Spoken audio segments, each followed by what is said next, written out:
Hello बच्चों, आज हम लोग क्लास 9 का इकोनॉमिक्स पढ़ने वाले हैं। हमने पिछले वीडियो में हमने भूमि की उत्पादकता, उत्पादन के साधन और बहुत सारे से ग्रहण कृषि, विस्तृत कृषि सब चीजें देखे थे। आज हम लोग देखने वाले हैं भूमि का वितरण यानी डिस्ट्रीब्यूशन ऑफ लैंड यानी जमीन का बंटवारा। कहने का मतलब है कि जो भूमि का वितरण है हमारे बिहार में, हमारे देश में भूमि का वितरण समान नहीं है, उसमें बहुत ही असमानता पाई जाती है। ठीक है, भूमि जो है उत्पादन का त्याग साधन, यानी कहने का मतलब कि उत्पादन करने में हम भूमि का त्याग नहीं कर सकते। त्याग का मतलब होता है वो वस्तु जिसको त्यागा न जा सके, यानी उत्पादन की चीजों में हम क्या कर सकते हैं, ये हमारा त्याग साधन, इसको बिना इसको त्याग कर किसी का उत्पादन हम नहीं कर सकते। ठीक है, बात आते हैं रामपुर गांव की, क्योंकि हम इस चैप्टर पर हम पढ़ रहे हैं रामपुर गांव के बारे में। उसी के आधार पर सारी चीजों को पढ़ रहे हैं हम लोग। तो हम देखने वाले हैं रामपुर गांव। तो रामपुर गांव के लगभग 400 निवासी तो किसान परिवार है। तो वो जो लोग हैं वो कृषि कार्य में संलग्न है ना। उसमें से 1/3 लोग भूमिहीन है ना। कहने का मतलब है कि रामपुर गांव में जो किसान है ना, उसमें से 1/3 मतलब कहने का मतलब कि 3 में से 1 आदमी जो है वो उसके पास भूमि नहीं है, बाकी 2 आदमी के पास भूमि है। यानी कहने का मतलब 1/3 लोग जो है वो भूमिहीन है। और लगभग 200 परिवार ऐसे हैं जिनकी भूमि 2 हेक्टेयर या उससे भी कम है, यानी बहुत छोटे किसान है ना, जिनकी भूमि जो है 2 हेक्टेयर से भी कम है। यानी कहने का मतलब कि इतना भी जब उनके पास नहीं है कि उनको अपने खाने के लिए पूर्ण रूप से अपने चीजों का उत्पादन कर सके। ठीक है, और बाकी बहुत छोटे किसान हैं, है ना। और जो लोग हैं वहां पर वो लोग कृषि खेती तो करते ही हैं, साथ साथ कृषक मजदूर भी। ठीक है, तब आते हैं हम रामपुर गांव में एक दीनानाथ नाम का आदमी है, उसकी कहानी के बारे में जान लेते हैं। ठीक है, दीनानाथ जो है एक गांव का किसान है और इसके पास लगभग दीनानाथ के पास लगभग 2.5 यानी लगभग 2.5 हेक्टेयर की जमीन है। ठीक है, और यह भूमि कृषि हो गया, इसमें खेती करता है ना। इसमें सिंचाई की समुचित व्यवस्था नहीं थी। कहने का मतलब कि इस सिंचाई इस पर ठीक ढंग से नहीं हो पाता था। दीनानाथ के 3 बेटे हैं और वो अपने तीनों बेटों के साथ इस खेती के काम में लगा रहता है। इस भूमि से प्राप्त उपज परिवार के जीवन निर्वाह के लिए आवश्यक है। कहने का मतलब है इसे वो उत्पादन करता है ना, तो हाई हेक्टेयर भूमि से जो भी उत्पादन करता है वो उसके परिवार का जीवन निर्वाह होता है, और वो भी ठीक ढंग से नहीं हो पाता है। परंतु इसके पास एक भैंस भी है, यानी कहने का मतलब कृषि तो करता ही है, साथ साथ पशुपालन भी करता है, लेकिन बहुत छोटे तौर पे, यानी बहुत सारे गाय भैंस नहीं है, एक ही भैंस है। ठीक है, और कुछ अतिरिक्त जिससे कुछ अतिरिक्त आय हो जाता है। जो भैंस इसके पास है, भैंस से भी कुछ आय हो जाता है ना। जो खेत से चारा आता होगा उसे अपना भैंस को खिलाता है, और बाकी जो उसके दूध होते हैं और जो उत्पाद होते हैं उनका ये विक्रय यानी बेचता है, जिससे उसको अतिरिक्त आय प्राप्त होती है और उसी से अपना जीवन यापन करते हैं। दीनानाथ जब मृत्यु हो जाती है तो यह 2.5 हेक्टेयर की जो भूमि है, जो 3 बेटे हैं उसमें वो विभाजित हो जाता है, तीनों का बंटवारा हो जाता है ना। और जमीन का होता है छोटे छोटे टुकड़ों में बंट जाता है। ठीक है, जहां पहले कृषि एक 2.5 हेक्टेयर जमीन पर हो रही थी, उसमें क्या हो गया, वो भूमि जो है 3 बराबर भागों में बट गया, जिसके कारण भूमि का जो वितरण वो समान, कहने का मतलब कि छोटा छोटा हो गया, यानी उसी आकार छोटा होता चला गया। ठीक है, और जो भूमि का बंटवारा हुआ, लेकिन आगे समय चलकर सिंचाई व्यवस्था में सुधार हुआ और नई नई तकनीक आने के कारण उत्पादन क्षमता बढ़ी, जिससे उनके बेटों की आय भी बढ़ी, है ना। तो ये हमारा और बढ़ी तो, लेकिन हमारे जो बिहार की जो खेती है, कृषि है, वो मानसून पर आधारित है ना। मानसून के समय कृषि अच्छी होती है।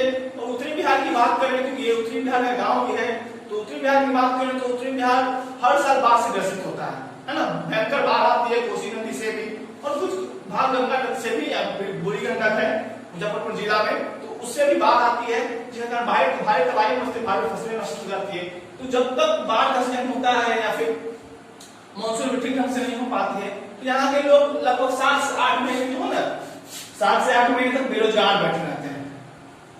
यानी कहने का मतलब कि ये लोग खेती 4 से 5 महीने खेती करते हैं साल में, और बाकी 7 से 8 महीने दूसरे कामों के लिए बाध्य हो जाते हैं, हमको दूसरा कोई काम खोजना पड़ेगा। ठीक है, तो दीनानाथ के तीनों बेटे उनके साथ में ऐसी स्थिति है, 4-5 महीने खेती करते हैं और बाकी दिन बैठे रहते हैं या फिर दूसरे काम के लिए शहर जाते हैं।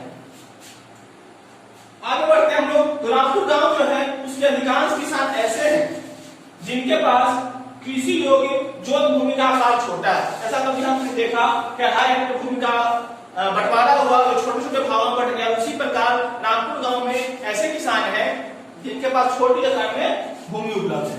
ठीक है, गांव की जो आधी से ज्यादा भूमि है उनमें बड़े किसानों का अधिकार है ना।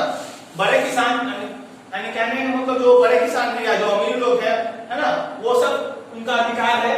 और लगभग 50 परिवार मध्य और बड़े कृषक परिवार है। कहने का मतलब कि 400 किसानों में से, 400 परिवारों में से लगभग 50 परिवार बड़े किसान और कृषक परिवार है ना। उसके बाद आते हैं तो बिहार सरकार ने 2006 साल में एक योजना लाया, आर्थिक सर्वेक्षण करवाया, उसमें लगभग 20% योग्य भूमि पर 2.5% मध्यम तथा बड़े किसानों का अधिकार है ना। कहने का मतलब कृषि में जो भूमि है ना, 20%, कहने का मतलब कि 20 हेक्टेयर जमीन पर लगभग 2.5 हेक्टेयर जो जमीन है वो मध्यम और बड़े किसानों पर उसका अधिकार है, तथा इनकी जोतों का आकार 4 हेक्टेयर से अधिक है। कहने का मतलब कि जो किसान है उनके पास जो खेती है, जो जोत वाला खेती यानी जिसको खेती करते हैं, वो उनका आकार क्या है, एक किसान के पास 4 हेक्टेयर से भी अधिक की जमीन है। ठीक है ना। तो इस तरह से हमारा क्या है, देख रहे हैं कि बिहार में जो है, या फिर बिहार की बात छोड़ दीजिए और पूरे देश की बात की जाए तो पूरे देश के हाल तो यही है, पूरे देश में जो है भूमि का समान वितरण नहीं है, असमान वितरण है। किसी को ज्यादा जमीन है, किसी को कम जमीन है, किसका बहुत ज्यादा है, किसी के पास कुछ भी जमीन है, खेती करने के लायक जमीन नहीं है, वो कृषि श्रमिक के रूप में दूसरे के खेतों में काम करते हैं, मजदूरी करते हैं, और उनके मजदूरी के तौर पर उनको क्या दिया जाता है, पैसे दिए जाते हैं या फिर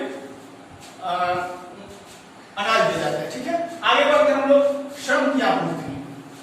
तो किसी भी उत्पादन में श्रम की बहुत आवश्यकता होती है ना। जैसे अगर आप कृषि कर रहे हैं ना, तो आपका मेन चीज है श्रम। अगर आपके पास खेत नहीं भी है तो आप दूसरे के खेतों में जाकर आप श्रमिक बनकर आप श्रम कर सकते हैं और उससे अपना पैसा कमा सकते हैं। तो भूमि के बाद जो श्रम है, उत्पादन दूसरा सबसे महत्वपूर्ण और अनिवार्य और सक्रिय साधन है। महत्वपूर्ण भी है, अनिवार्य, यानी किसी भी उत्पादन के लिए जरूरी है श्रम करना, बिना श्रम के कोई उत्पादन नहीं कर सकते हैं, है ना। सक्रिय साधन, क्योंकि ये सक्रियता से भाग लेती है। भूमि क्या है, निष्क्रिय साधन है, बट श्रम क्या है, हमारा सक्रिय साधन है। श्रम जो सक्रिय रूप से भाग लेता है, लेकिन भूमि सक्रियता से भाग नहीं लेता। अगर आपके पास 4 हेक्टेयर जमीन है ना, तो आप उस पूरे जमीन पर खेती नहीं कर सकते, कुछ उसका जमीन भाग वर्क नहीं करता खेती में। ठीक है, इसीलिए श्रम जो सक्रिय साधन है और भूमि क्या निष्क्रिय साधन है। उसके बाद आते हैं कृषि श्रम की आपूर्ति भूमिहीन ग्रामीण परिवारों तथा सीमांत किसानों द्वारा भी की जाती है। तो कृषि श्रमिक होते हैं, कृषि श्रम जो खेतों में काम होता है उनकी आपूर्ति के लिए भूमिहीन ग्रामीण परिवार। कहने का मतलब कि गांव में वैसे परिवार, कोई भी गांव हो, रामपुर गांव हो या फिर देश का कोई भी गांव हो, तो उस गांव में जो जिनके पास जमीन नहीं है वो क्या करते हैं, कृषि श्रमिक का काम करते हैं। दूसरे के बड़े किसान या मध्यम वर्ग के जो किसान हैं उनके खेतों में काम करते हैं, है ना। तथा सीमांत किसान करने का मतलब होता है कि ऐसे किसान जिनके पास भूमि एकदम न के बराबर है, यानी इतना कहने का मतलब कि उनके पास ऐसी भूमि भी नहीं है वो खेती करके अपना जीवन यापन कर सके, इसलिए वो अपना भी खेती करते हैं और दूसरे यहाँ मजदूरी करते हैं, है ना। आगे बढ़ते हैं हम लोग। कृषि श्रमिक को मजदूरी के रूप में, है ना, तो जो कृषक होते हैं, मजदूर होते हैं, उनको मजदूरी के रूप में या तो नकद पैसा दिया जाता है या उसके बदले अनाज या फिर दोनों दिया जाता है। कहने का मतलब कि अगर कोई कृषक कहता है कि हम दिन भर आज काम करेंगे और रोपनी कर देंगे और हमको 10 केजी अनाज दे दीजिएगा, है ना, 10 केजी अनाज दे दीजिएगा। चावल गेहूं कुछ भी इस अनाज में हो सकता है, वो किसान जो देनदार है वो अपने तय कर देगा, और जो लेनदार है जो लेने वाला है वो तय करेगा कि चावल मिलेगा गेहूं मिलेगा। या फिर ये भी बात होता है कि हमको 5 केजी अनाज दीजिएगा और 100 रुपए दे दीजिएगा, है ना। 5 केजी से अपना खाना बनाएगा और खाने वाला दूसरी चीज जो आवश्यकता हो उस पैसे से वो खरीद सकता है। या फिर कह देगा कि हमको 400 रुपए नहीं 2 या 300 रुपए हमको मजदूरी के रूप में नकद दे दीजिएगा। या फिर वो तय हो जाता है कि क्या लेना है, नकद देना है, अनाज लेना है, दोनों दिन मिलेगा, है ना। तो जो कृषक श्रमिक होते हैं उनको मजदूरी के रूप में नकदी अनाज दे दी जाती है। आगे बढ़ते हैं तो गांव की भूमिहीन कृषि जो होते हैं कृषि श्रमिक के रूप में कार्य करते हैं तथा ये वर्ष में लगभग 7 से 8 महीने बैठे रहते हैं, बेकार रहते हैं, क्योंकि पूरे साल खेती नहीं हो पाती है ना। जब रोपनी का टाइम होगा तो इनकी जरूरत पड़ेगी, बाकी रोपनी के बाद कोई इनका काम नहीं होता क्योंकि सिंचाई विचाई जो करना होता है वो वे खुद कर लेते हैं, है ना। उसके बाद आपकी बात आती है कटनी के टाइम, फिर से छटनी होता है, उस टाइम उनको जरूरत पड़ती है। बाकी महीने खाली बैठ रहते हैं, बेकार बैठ रहते हैं, या फिर सब लोग जो पलायन करते हैं, शहरों में काम ढूंढते हैं, है ना, बहुत सारे काम करते हैं, मिस्त्री का काम, लेबर मजदूर, है ना, बहुत सारे दूसरे काम भी करते हैं, है ना। तो या फिर कुछ लोग ऐसे होते हैं जो गांव में कुछ दुकान खोले रहते हैं और अपना जीवन बसर जैसे भी अपना गुजर बसर करते हैं, ठीक है। तो कृषक मजदूर होते हैं उनको 7 से 8 महीने क्या रहना पड़ता है, बेकार रहना पड़ता है। साल में सिर्फ 4 या 5 महीने इनका काम होता है, राज्य में इनका काम नहीं होता। आगे बढ़ते हैं तो कृषि क्षेत्र में रोजगार की कमी होने के कारण मजदूरों में मोल भाव नहीं कर पाते हैं। देखिए क्या बात है कि बहुत से लोग ऐसे हैं जिनके पास एकदम जमीन नहीं है और मजदूरों की संख्या ज्यादा है ना, कंपटीशन ज्यादा है ना। इसीलिए क्या होता है कि जो रोजगार की कमी है और मजदूरों की संख्या ज्यादा है, तो मजदूर जो मालिक होते हैं, मालिक जितना मजदूरी तय करता है ना, उस पर क्या करते हैं वो लोग काम करने के राजी हो जाते हैं, क्योंकि अगर वो राजी नहीं होगा दूसरे मजदूर उस पर काम कर लेंगे, इसलिए उसका मजदूरी का मोल भाव नहीं कर पाते, हमको ज्यादा मजदूरी चाहिए। उसके बाद आती है बात, सरकार ने कृषि श्रमिक के लिए न्यूनतम मजदूरी तो निर्धारित किया था, लेकिन इसका कोई पालन नहीं करता है। सरकार अगर सरकारी अपने योजना द्वारा कोई काम करवाते तो इसका पालन होता है, अगर कोई साहूकार या मध्यम या बड़े वर्ग किसान अगर किसानों से श्रम करवाते हैं तो इनका मजदूरी जो सरकार ने तय किया है उसके अनुसार तो नहीं मिल पाता है। चलिए चलते हैं हम आगे। कृषि के लिए पूंजी, तो हमें पता है क्या कि जितने भी तरह के उत्पादन कार्य होते हैं उनके लिए पूंजी की बहुत ज्यादा आवश्यकता होती है ना। अगर हम खेती करना शुरू करेंगे तो उसके लिए भूमि चाहिए, भूमि के लिए पैसे चाहिए खरीदने के लिए। अगर पहले से जमीन है तो उसमें हम खेती कर सकते हैं, बट उनमें खाद बीज कीटनाशक और बहुत सारी चीजें की आवश्यकता होती है जिनके लिए हमें पूंजी की आवश्यकता होती है ना। अगर दूसरे उत्पादन में हम उद्योग धंधा भी लगा रहे हैं तो हमें पूंजी की आवश्यकता होगी, कल कारखाने मशीन बैठाने के लिए, है ना। तो इस प्रकार पूंजी जो है भूमि उत्पादन का बहुत महत्वपूर्ण साधन है। अब बात आती है कृषि के लिए पूंजी, तो कृषि के लिए पूंजी की आवश्यकता है ना। तो कृषि के लिए पूंजी से जब खेती कीजिएगा तो खाद बीज कीटनाशक दवाइयां, है ना, ये सब चाहिए। इसलिए कृषि का आधुनिक तकनीक, जैसे पुराने जमाने में जो खेती होती थी वो काफी सस्ती होती थी, है ना, लेकिन उनका उत्पादन क्या होता था, कम होता था, महंगी नहीं होती थी, आसानी से खेती हो जाती। लेकिन आज के जमाने में कृषि का आधुनिक तकनीक आने के बाद कृषि की उत्पादकता बढ़ाई गई, लेकिन इनकी पहुंच छोटे किसान तक नहीं हो पाई। छोटे किसान को खरीदने में नई तकनीक को अपनाने में सक्षम नहीं है क्योंकि उनके पास पूंजी की अभाव है ना। पूंजी का अभाव होने के कारण वो इनको तकनीक को अपना नहीं पा रहे हैं, और बड़े लोग और मध्यम वर्ग किसान जो होते हैं इनका प्रयोग करते हैं, उनकी उत्पादकता बढ़ती है ना, और धीरे धीरे आगे बढ़ते चले जा रहे हैं। जो छोटे किसान हैं वो नीचे चले जा रहे हैं, लेकिन छोटे किसान भी इस नई तकनीकों का उपयोग करने के लिए कोशिश कर रहे हैं, प्रयत्नशील हैं, है ना, अपने उत्पादकता बढ़ाने के लिए प्रयत्नशील हैं, लेकिन इनको पूंजी नहीं मिल पाती है ना। और बिहार के जो छोटे किसान हैं कृषि उत्पादन बढ़ाने के लिए इसके लिए उचित खाद बीज और की आवश्यकता होती है, जिसके लिए पैसे चाहिए यानी पूंजी चाहिए। और एक अनुमान लगाया गया है, सरकार रिपोर्ट के अनुसार बताया गया है कि बिहार में लगभग 10,000 करोड़ रुपए की आवश्यकता है, 10,000 करोड़ रुपए साख की आवश्यकता है, ऋण की आवश्यकता है ना। यानी इतना ऋण, इससे भी इतना ऋण मिलेगा तब जाकर किसानों तक आधुनिक सुविधा पहुंच पाएगा, लेकिन पूरी सुविधा नहीं पहुंच पाएगी। एक अनुमान है और ये पूरा एक्यूरेट डाटा नहीं है ना। इससे भी अधिक पैसे की आवश्यकता हो सकती है आगे। लेकिन बैंकिंग सिस्टम जो है हमारा इस पूरे पैसे का लगभग 1/3 भाग भी पूरा नहीं कर पाती है, लोगों को लोन नहीं मिल पाता है।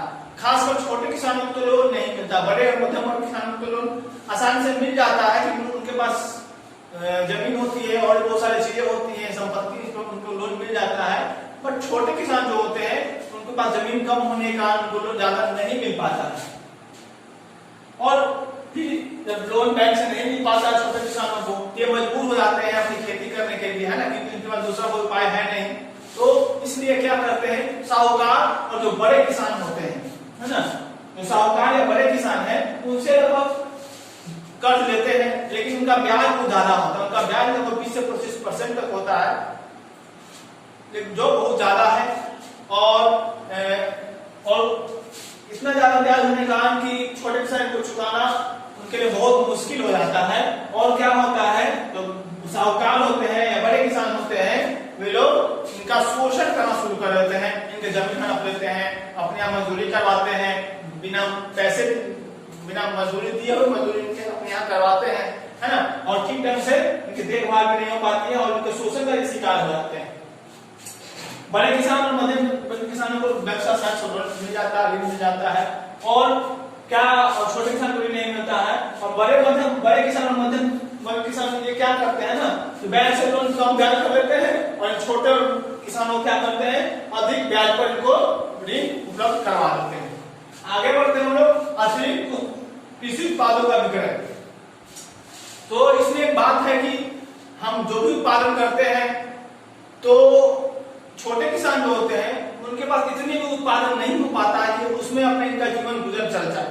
यानी कहने का मतलब इतना अनाज भी नहीं उपजा पाते हैं कि साल भर अपने परिवार को उस अनाज से इनका भरण पोषण हो जाए। छोटे किसान जो होते हैं ये तो अपने उत्पादन करते हैं उनका विक्रय नहीं कर पाते हैं, अपने बाजारों में नहीं बेच पाते हैं। लेकिन जो बड़े और मध्यम वर्ग के किसान हैं वे अपने उत्पादों का विक्रय, इनके पास जमीन ज्यादा होती है, ये नई नई तकनीकों का प्रयोग करते हैं और जिसके कारण उनकी उत्पादन क्षमता ज्यादा है। उत्पादकता ज्यादा होने के कारण ये अपने अनाज को, अपने जो उत्पादन करते हैं उनको बाजार में बेचते हैं, उनका विक्रय करते हैं। ठीक है, बात आती है नारायण सिंह की कहानी। तो नारायण सिंह रामपुर गांव का रहने वाला एक बड़ा किसान है ना। इसके पास बहुत ज्यादा जमीन है और ये अपनी जमीन पर खेती भी करता है और इनको ले जाकर क्या करता है, गांव में बेचता है और बाजारों में बेचता है, मंडियों में बेचता है। जैसे चावल, गेहूं, दाल, है ना, और सब्जियां, ये सब क्या करता है, ले जाकर अपने गांव की मंडी जो है या फिर जो जिला है उनकी मंडियों में जाकर बेचता है। नारायण सिंह की तरह ही इस रामपुर गांव जो भी बड़े किसान है वो भी इसी तरह करते हैं। इनके पास जमीन काफी ज्यादा है और क्या करते हैं कि उपज करते हैं और उसका कुछ भाग क्या करते हैं अपने खाने पीने के लिए, यानी अपने जीवन परिवार को चलाने के लिए रखते हैं और बाकी जो अनाज बचता है उनको बाजार में बेच देते हैं। ठीक है,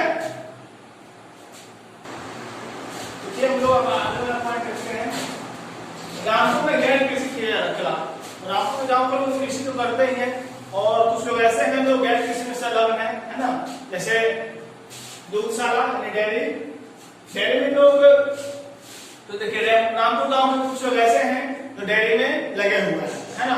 और आज से कुछ साल पहले बिहार में बिहार राज्य सहकारी दूध उत्पादक संघ, Bihar state cooperative milk producer federation द्वारा मोतीपुर में दुग्ध संग्रह प्रशिक्षण केंद्र बनाया गया, जिससे इस उद्योग को क्या हुआ, प्रोत्साहन मिला। ठीक है, और इस रामपुर गांव में तो ये प्रचलन में था ही, इसके आसपास के जो गांव लोग थे तो इनसे प्रोत्साहित हुए और आगे चलकर इन्होंने भी डेयरी उत्पादन में अपना हाथ आगे बढ़ाया और डेयरी उत्पादन में काफी सफलता पाई। आगे देखते हैं बागवानी। तो बागवानी के अंतर्गत फल, सब्जी, सजावटी फूल, औषधीय पौधे, नारियल, मसाले इत्यादि फसलें आती हैं, ये बागवानी होती है ना। और बागवानी और सरकार भी बागवानी कुछ लोगों के लिए प्रोत्साहित कर रही है, लोगों को ऋण उपलब्ध करवा रही है ना। और जो भूमि कृषि को भूमि नहीं है उसको बागवानी फसलें करवाई जाती है, उससे फल सब्जी, नारियल और बहुत सारी चीज, मसाले ये सब उगाए जाते हैं। और बिहार जो है फल और सब्जी के मामले में जो राष्ट्रीय उत्पादन होता है उसमें लगभग फल का 10% और सब्जी का 7% हिस्सेदारी रखता है। कुल देश में जो भी राष्ट्रीय उत्पादन होता है बागवानी में, उसमें फल में 10% रखी और सब्जी में 7% की भागीदारी बिहार अपने पास रखता है ना। उसके बाद लीची उत्पादन, तो लीची उत्पादन में बिहार काफी अग्रणी है, पूरे देश में काफी अग्रणी राज्य है बिहार, है ना। और लीची उत्पादन जो हमारा देश है पूरे वर्ल्ड में चाइना के बाद दूसरे स्थान रखता है। और बिहार के मुजफ्फरपुर जिला में सबसे अधिक लीची का उत्पादन किया जाता है। यहाँ के लगभग 2000 किसान, है ना, लगभग 2000 किसान लीची का उत्पादन करते हैं और इनके 1 हेक्टेयर जमीन में, है ना। कहने का मतलब है कि अधिकतर किसान जो है मुजफ्फरपुर में सबसे ज्यादा लीची का उत्पादन किया जाता है और अधिकतर किसान जो लीची का उत्पादन करते हैं। उसके बाद लगभग 1 हेक्टेयर जमीन में ये लगभग 170 से 200 तक लीची के पौधे लगाए जाते हैं। कहने का मतलब कि 1 हेक्टेयर जमीन में क्या होता है, लगभग 170 से लगभग 200 पौधे लगाए जाते हैं। उसके बाद है, लेकिन इसमें सिर्फ 200 किसान ही, 2000 किसान में से लगभग 200 किसान ही उन्नत किस्म के लीची का उत्पादन करते हैं, जिनका निर्यात विश्व के दूसरे देशों में किया जाता है। और उसको देश में जैसे क्या होता है, उसके हमारी आमदनी बढ़ती है और देश को भी आमदनी को फायदा होता है। आगे बढ़ते हैं, बिहार लीची के मामले में अग्रणी तो है ही, बागवानी भी काफी अग्रणी है। मखाना, लीची और आम के उत्पादन को बढ़ाया जा ही सकता है, लेकिन साथ साथ इनके उन्नत किस्म का विकास किया जाए। कहने का मतलब है कि इन सभी मखाना हो गया, लीची हो गया, आम हो गया, तो इन सभी को उत्तम किस्म का उत्पादन हम अपने राज्य में कर सकते हैं। आगे, राष्ट्रीय श्रम विकास योजना, इस योजना के अंतर्गत उत्तर बिहार में, तो उत्तर बिहार का दरभंगा है, मुजफ्फरपुर है, समस्तीपुर है और मधुबनी जिला है। इसमें बागवानी फसलों के उत्पादन के लिए राष्ट्रीय कृषि एवं ग्रामीण विकास बैंक, जिसको नाबार्ड भी कहते हैं, जिसका फुल फॉर्म है national bank for agriculture and rural development, इसके द्वारा आर्थिक सहायता दी जा रही है, जिससे लोगों को आर्थिक सहायता प्राप्त हो। लगभग बिहार का लगभग जो है वो 30% भूमि पर बागवानी फसलों को प्रोत्साहित किया जा रहा है और बागवानी फसलें लगवाई जा रही हैं। चलिए तो हम लोग आते हैं आगे, तीसरा आपका विनिर्माण उद्योग, ठीक है। तो अलग अलग प्रकार की वस्तुएं इस उद्योग में आती हैं, है ना। शहरों का औद्योगिकरण इस पर आधारित है, शहर औद्योगिकरण हुआ है, इसमें बहुत सारे उद्योग धंधे लगाए गए हैं। तो शहर में औद्योगिकरण हुआ, उद्योग धंधे लगाए गए, गाँव में से गाँव में आते हैं तो गन्ना के बारे में, तो गन्ना क्या है, व्यवसायिक उद्योग है, व्यवसायिक कृषि है। वो ऐसा फसल है जिसको हम जितना उसका उपज करते हैं उसको हम खा नहीं सकते हैं, उसका हम सिर्फ बेच सकते हैं। इसको हम एक तरह से ये भी कह सकते हैं क्या व्यवसायिक फसल है, ठीक है। और गन्ना का उत्पादन करते हैं। रामपुर गांव के लोग पहले क्या करते थे, गन्ना से जो पेराई होती थी, गुड़ या चीनी जिसका उत्पादन होता था, वो बैलों के द्वारा, जो पुरानी मशीन होते थे उसके द्वारा किया जाता था। लेकिन जब हरिलाल नाम का एक आदमी है मुजफ्फरपुर, जो रामपुर गांव में मुजफ्फरपुर जिला से, इसमें उसने चीनी में नहीं एक मशीन बैठाया, जिसके द्वारा क्या हो गया, एक तरह का औद्योगिकरण हुआ। इससे क्या हो गया, वहां पर लोग जो पुराने मशीनों का प्रयोग करते थे, है ना, अब क्या करने लगे, नए नए तकनीकों का प्रयोग करने लगे। जो हरियाणा ने जो नई मशीन बैठाया था उसका प्रयोग करने लगे, जिससे क्या हो गया, वो उत्पादकता जो है उसकी बढ़ गई और वो फास्ट हो गया। आगे बढ़ते हैं व्यापार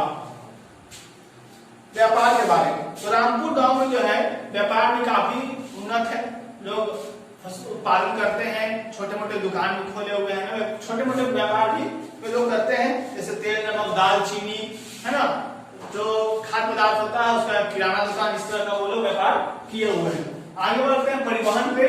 तो परिवहन जो है ये यातायात का बहुत प्रमुख साधन है।